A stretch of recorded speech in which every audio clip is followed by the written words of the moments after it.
Hey, what's up? Yeah, so this is actually a happy topic right here.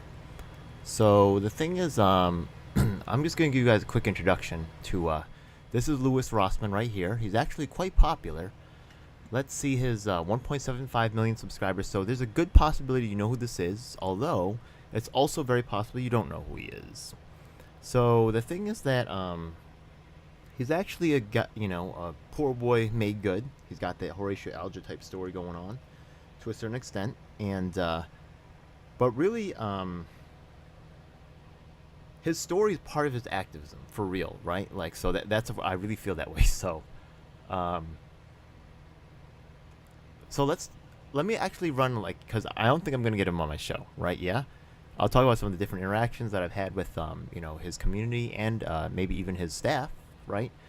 Yo, I actually had interaction with Louis Rossman himself. Damn, I'm gonna tell you that too. Yo, the guy's fucking cool as hell. You know what I mean? He that's okay. Let's get to that later. Yeah, I know I'm fanboying a little bit here, and I'm not a big fan of fanboying and shit. You know what I mean?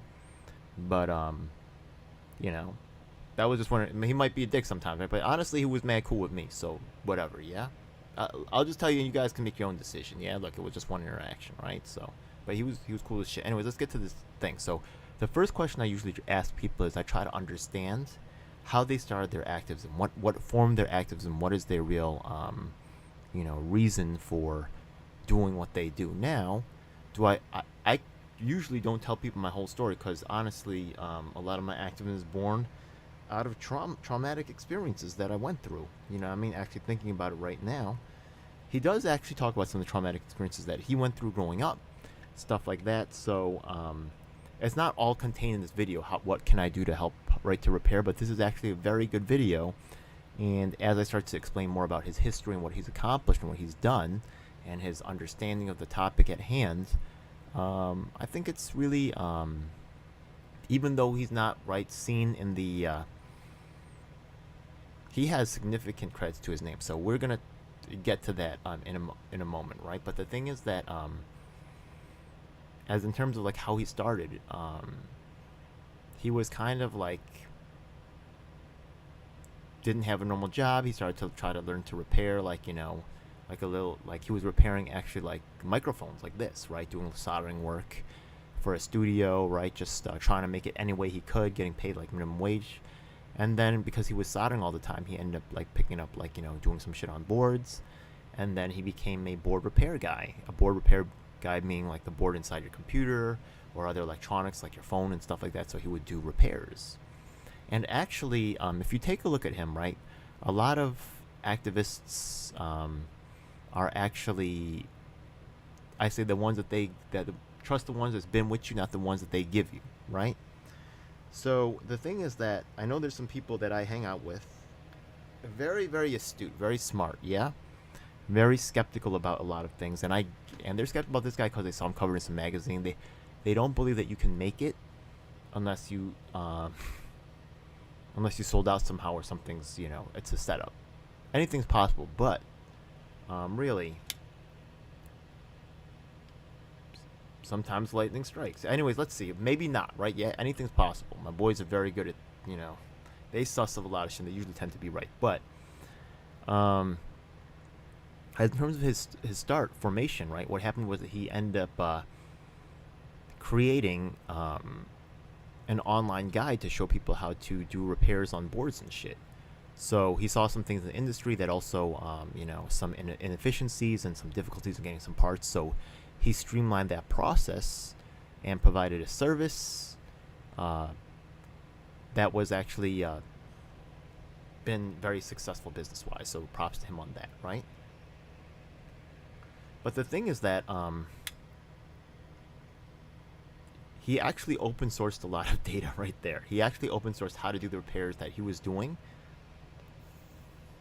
So instead of paying him, people could literally like watch his show and then say, I don't have to fucking pay this guy. I'll just fucking learn to do this shit myself. And he did it for free. What?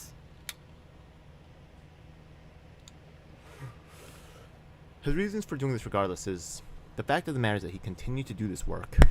So when the industry started to like take actions to fuck with his ability to actually repair items, right? he was well situated, and he stepped up to the challenge, and he started taking that on because he has a very, you could see he has a type of personality. He'll get annoyed, he'll snap at people, in a way, right? Not in an overly way, but he don't like being effed with, and he will snap right back at you. You get what I mean? So, I like that kind of thing. So the activists will be like that, yeah. Anyways, so he began his you can see his bent towards, like, helping the community and creating a community resource.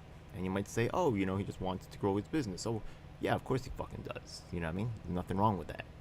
But I also respect the open sourcing the data that he could have monopolized or tried to make money off that, and most people did. It's really one of the groundbreaking ones. There's other people that he mentions and gives props to, because he's from that, in that pioneering group. So, you know what I mean? Being around other pioneers and shit, other different stuff. That's something pioneers do. So anyways, let's get to the next part. The next question that I usually ask is, what do you, do you have a certain philosophy or certain, something in capitalism or socialism, or these are, isms things, where, yeah? I would say that, Louis Rossman is a capitalist to a certain extent. I still like him. I'm not saying that that's the worst thing. I think that capitalism is a tool, and he's working within the system that he was given. I think generally, from his own reporting, he seems to treat his employees well. His employees look happy in the store, and the things that he talks about on his channel, like as in terms of like employee interactions, they seem overall positive. So I gotta hear the employees themselves. But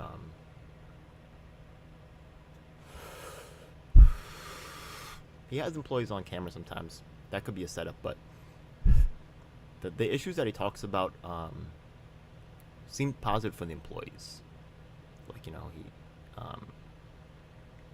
generally says pro-employee type of shit, so that's pretty cool. Now the thing is that once he started getting involved with the right to repair, he got involved with it kind of like in an early stage, because if you think about it, we used to be able to, he's been doing the business for, I think, maybe 20 years. So the thing is that he saw a lot of changes happen. Like, back in the day, cell phones used to be able to change the battery easily. Now they lock that shit all off. And, so he was there for those changes, and now they're rolling back the rights, and he got involved with other right to repair issues, such as like the farmers that were over, and I think it was Idaho or something, they were having problem with the tractors. Right to repair has actually affected a lot of industries, like McDonald's. That's why you can't even get any ice cream, because the machines cost so much to fix because of monopolization on the right to repair, right? Those machines. It's some real, it's affecting a lot of us in ways that people just may not, it's affecting our cars, it's affecting our software, it's affecting our, everything's being sold as a service now. And, Louis Rossman is really ringing the alarm on this particular issue, and he's really one of the leaders in doing that. So a lot of respect out to that, right? So he's testified before, I think Congress. He's actually called in at the highest levels, right? Even before he really blew up on YouTube. So he was already doing this kind of thing. So it's not like doing that blew him up. It's like he blew up in spite of that, actually, right? Yeah. It's just because he had so long doing board repairs that he got known, and kind of like other creators ended up picking him up, like Linus Tech Tips and stuff like that. So that was that also helps his profile. It's also his personality, his way of presentation. He has very straightforward, it's very watchable. Yeah, I watch quite a bit of his shows, his rants and shit, yeah? Anyways, so the thing is that we're talking about the isms, capitalism, socialism. I do think that he has some capitalist tendencies. I think he leans away from socialism because I think he's really been personally burned, right? His own personal lived experience of being burned by the government.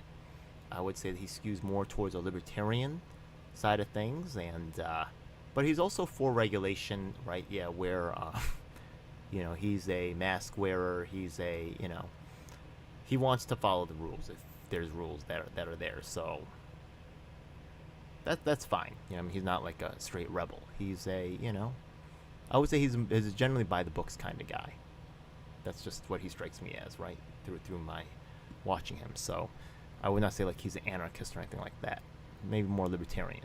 And he's had like Larry Sharpe on his show, and Larry Sharpe is a good talker. Yeah. We'll see how things develop. I'm a little bit worried about what's going on with the Libertarian Party, but we're going to see where Larry Sharpe shakes out in this. That's not going to be decided until February. We'll see. So the thing is, I would say he's more of a libertarian. And another question I asked him is, who do they look up to, as in terms of, activism? Do they follow like Martin Luther King and Malcolm X? He does not actually mention those figures. He does watch Destiny, I think he said on a couple. So he watches the bigger producers, and I think he's watching YouTube. Maybe he studied like not that I give so much props to that, but I don't think he's really spending his time mulling over Marx or Lenin or those other types of any type of authors. Yeah, which is fine. Yeah. That was a different time. And by the way, also, right, if you read, when this guy reads a book on electronics repair, and if you read a book on electronics repair, right, that's going to be a different experience for both of y'all. What you bring to the book, right, is also as important as what the book brings to you. So a lot of people don't really understand that, and they just love to read books, and they think that books are going to give them all the answers, and I have to tell you that's wrong, right? Actual lived experience is actually is very relevant. And it gives you certain knowledge that books miss, right? Books are just books are not like an encyclopedia will have more information, but books can only relay so much information, right? And times change and conditions change, so the books may become obsolete. Another thing I ask is, what are you most proud of accomplishing? And his business, I would think, is but in terms of activism, well, that's a kind of a funny and a mixed bag, right? Because the thing is that recently the right to repair bill in New York State passed. Okay, so it was looking like it was all gonna be all good, right? I actually stopped really pushing the issue because I felt like the battle was won. Should not have. Okay, the fact of the matter is, unfortunately, that they made some changes at the last minute that really completely neutered the bill. And Louis Rossman is actually part of a group of people that are bringing attention to this issue, and I think that they are getting some press, so it's doing okay. And but it is concerning, right? Yeah, I think they're just waiting for it to die down and kind of go away. And I would like to try to provide a second injection of attention and addressment of this issue, because the right to repair is actually a really strong issue that's impacting us on so many different levels, right? Not just his business, right, which is repairing phones, but also, right, software, cars, games, right? All this shit, I mean, it's everything's you gotta rent, I mean? Even like Amazon tried to like make you buy things on subscription. They want everything to be, cycling all the time. They want you a forever customer. It's some bullshit. Anyways, okay, so another question I ask is, what do you think are the most effective things that activists can do? And in this video right here, I think he really addresses that. So I would actually, this is only like 10 or 11 minutes. I think it's worth a watch. Yeah. He is actually an experienced activist and a business owner at the same time, so give props for that. Yeah. He's in his one corner of activism, which is cool though. In that field, he's really one of the top. Yeah. So anyways, what he talks about is that he could try to get people to help him on the issue, but he's really skeptical about their, commitment to the issue. So he wants to get more people involved in the, I guess you could say, the hobby or the business or just repairing things in general. Right? And he says when that mass of people want to buy like the repair items, right, that that market force will really drive the correction in behavior. But actually, he's doing the best he can with that, providing more free lessons, stuff like that, right? But you can see that his actual maybe he's trying to do like free repair classes in schools or trying to encourage that kind of thing, but you can see that the battle's actually slowly being lost. So what's his greatest accomplishment? Still, like, even though the battle is going in the wrong direction, right? The industry's really finding a way to really lock their claws in. Out of all the people fighting, he's one of the top fighters, and as in terms of being effective, he's working all the angles. He's doing the public outreach. His show is actually, very popular. He's running the classes to, within his own type of. He's meeting with legislators. He doesn't do any street protests, and that's actually not a bad thing, right? Street protests can actually attract grifters, and also street protests can attract unfortunate violence, theft, other bullshit, and doesn't necessarily have to, right? It can be fine, but also street protests can also be draining and tiring, and if they don't report about it, right, if the media doesn't report on it, then it's like it never happened, right? So that's also a concern. So,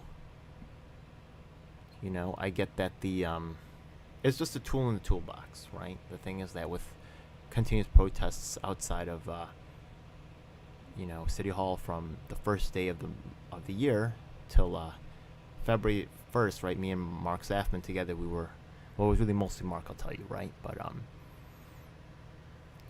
there was the Disabilities Advocate for New York State was restored. Yeah, so that was pretty cool. Yeah. So anyways, let's see. So in terms of what's most effective, he really believes in really increasing the community, right? And that, to tell you the truth, I really think that's a deep solution right there. The fact of the matter is that Malcolm X said, if we were good, we wouldn't need government, and that there's a lot of truth to that, right? You have to really create the desire within this society to do that, right? Like another common question that I ask every single candidate that has come through my way, I'll say, even though there's no law against discriminating against trans people, how will you assure that trans people get fair access to public housing? So, I've asked that question of many candidates, and I feel like the best answer is really, it's a societal change thing, right? The fact of the matter is that people find other ways, like around the law, or they make a nitpick, or they selectively enforce. If people don't really want to do it, they're not going to do it. They're going to find another way. Make a law, make a rule, right? Yeah, if they don't want to do it, yeah, good luck with that. So that's a really deep answer right there, and I think that was really dope, and that was really helped to also, he's earned my respect in a lot of ways, but I thought that answer was excellent, and I think it's really true. Let's go on to the next one. The next one is going to be, I ask, what is the best practices that you see within organizations that work on these particular issues? So the thing is that he has his own organization, that he has his own lobbyists that he hires, and things like that. He has his own organizations that he works with. Now, when I was actually talking to a good number of candidates, I added right to repair to my list of questions as in terms of policies I was supporting, and I should actually blast the email list again, talking about the right to repair issue, because that is important, and I am seeing some state legislators soon, so I will bring that up. They already put that as the amendment. It's really annoying, but it is what it is. But anyway, so the fact of the matter is that if I ask him what are the best organizational practices, I would say that if we take a look at what he's done himself, is that he's really controlling his own organization. He doesn't necessarily have an open door policy. He does hire people from outside, but he really has a team that he's looking to build, and he chooses something.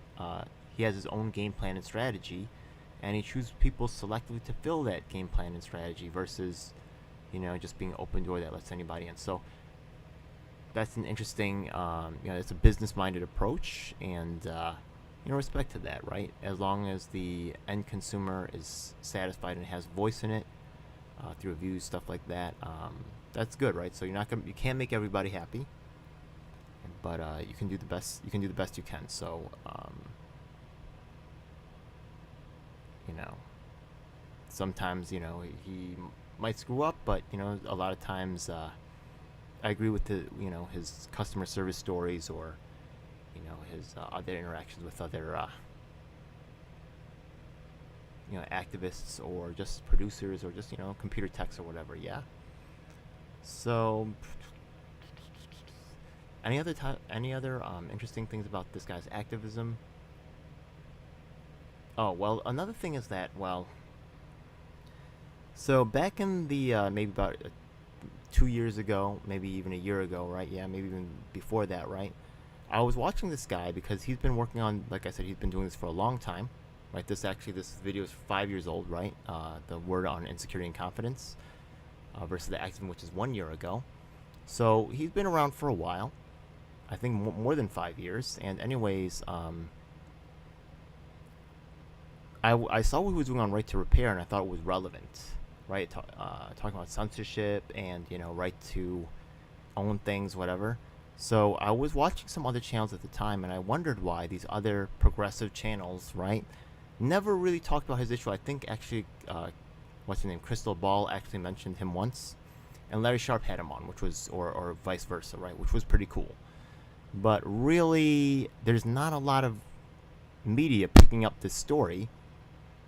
Maybe because the tech giants don't want it, but I am actually quite sorry. I don't know if something's wrong with my mic, but maybe I got to get a anti-spit thing, yeah. But anyways, yeah. So the thing is that I was wondering why other producers weren't picking it, and there's other producers who I was also following, like Serpent A, stuff like that, they were talking about their fight against getting kicked out of China and stuff like that, and I would think that there was I thought that their story should be picked up by media producers here. So I would send them an email, and then they would just disregard it. And back in the day, I used to think that these people are just not into computers like me. They're not into tech. Maybe they're just not paying attention. You know what I mean? And they're just missing my email. But now I realize that they're always having the same group of people on within their little circle. And unless those people can be counted on to play ball, right? I'm not saying that they play fair, because if they did, they would let a guy like this in, right? Yeah, who's just a neutral player. No, they got to make sure that you are guaranteed to take a certain position that they need you to take. And Louis Rossman has not agreed to that yet, so they're nervous, even though this guy's a pretty stand-up guy. So there's other, I'm not saying Serpent today is completely stand-up. I'm not going to say Louis Rossman is completely stand-up either. You should really examine each of these people on their own. And remember, things are always changing, right? The person could sell out later. They could be going through some life event that changes the personality. Hormonal changes. Anything could happen, yeah? But really, as in terms of the activism, this is definitely someone worth studying. And I really appreciate what he's been able to accomplish and his unique, right? Because he's kind of like on an island alone. If you take a look at like innovation usually happens in, isolated clusters, right? So if you take a look at hip-hop, right, like DJing and b-boying, right, kind of like reached new heights it originated in New York City, but then different things happened, right, in Philly and in the West Coast, down south, right, that changed the flavor and incorporated new elements into the style. So Louis Rossman is bringing his own take to activism, and it's very interesting. So once again, if anybody's watching, I'm going to check the chat. But the Right to Repair right now, it's a very important fight, whether people want to know it or believe it or not. I really believe that. And right now, the amendment that was made really neutered the bill, and Louis Rossman it's not cool. So yeah, we don't have anybody chat. It is kind of late. I think it's 1:30 in the morning, so I get that. All right, well, always studying these activists. If you have other activists that you think I should study, then hit me up. Yeah, I'm actually interested in all activism.